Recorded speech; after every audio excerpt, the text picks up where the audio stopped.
Justin Trudeau.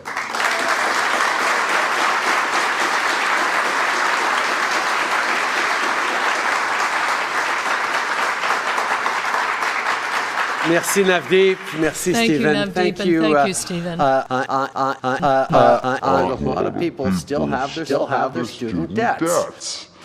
It can be a heavy burden. That's why we changed the repayment assistance program, so no graduate will have to repay their Canada student loan until they're making at least $25,000 a year. What? Only $25,000 a year? That works out to less than minimum wage.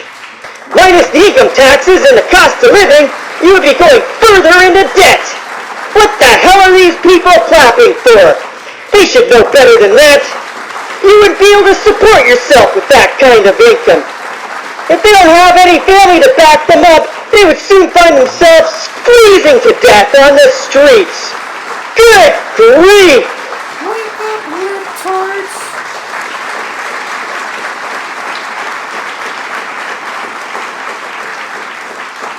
And I now welcome the Prime Minister back to the podium to take any questions from media. No! They're going to laugh at you! Bonjour tout le monde. Happy to take your questions. Cheryl Krawchuk, CBC News. And if you could answer in English and French, please. Regarding NAFTA, why haven't we reached an agreement yet? There is a report in the Toronto Star suggesting President Trump is not willing to make any compromises.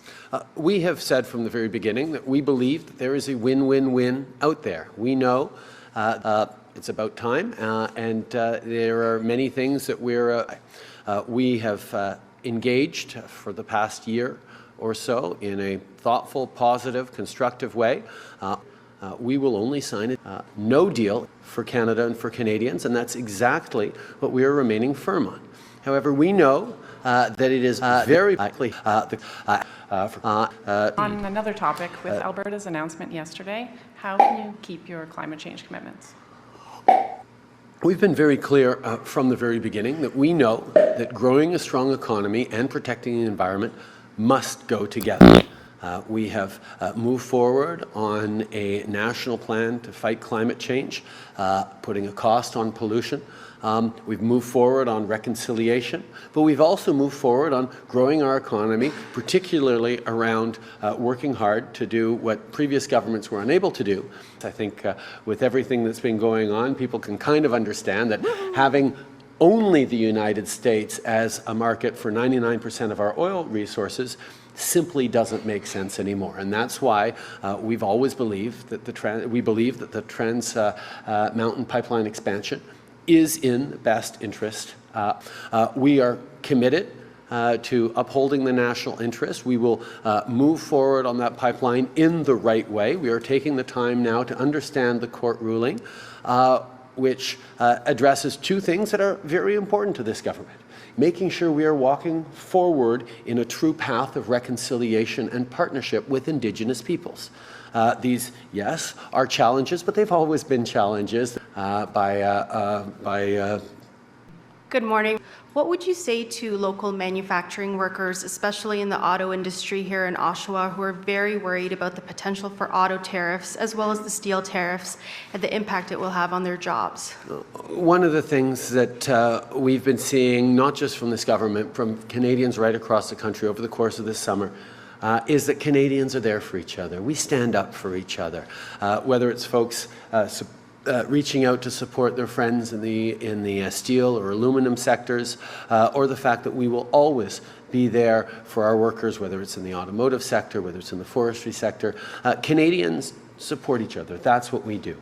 We recognize the challenges around the trade discussions with the United States.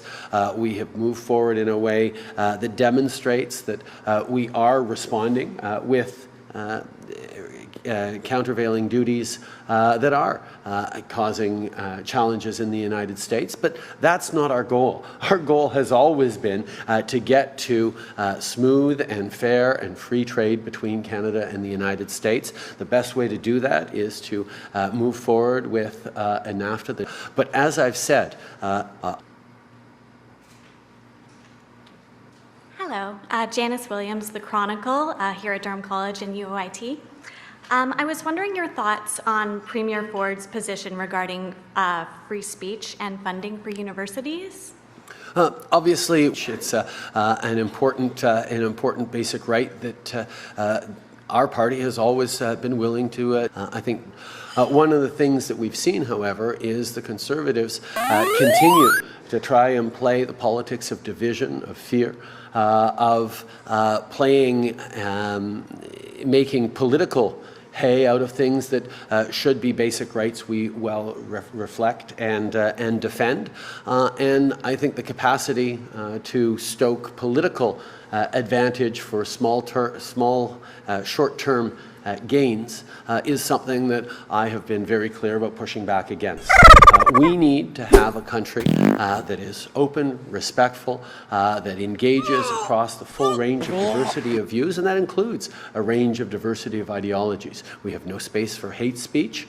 We have, as a government, little tolerance for people who want to, over the past year and a half, there's a lot of things that have been said from time to time.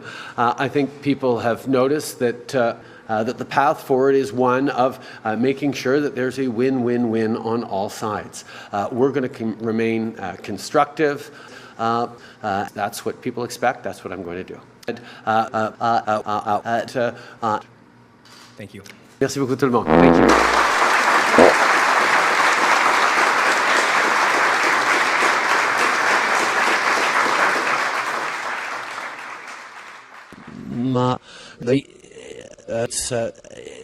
It was I can't remember.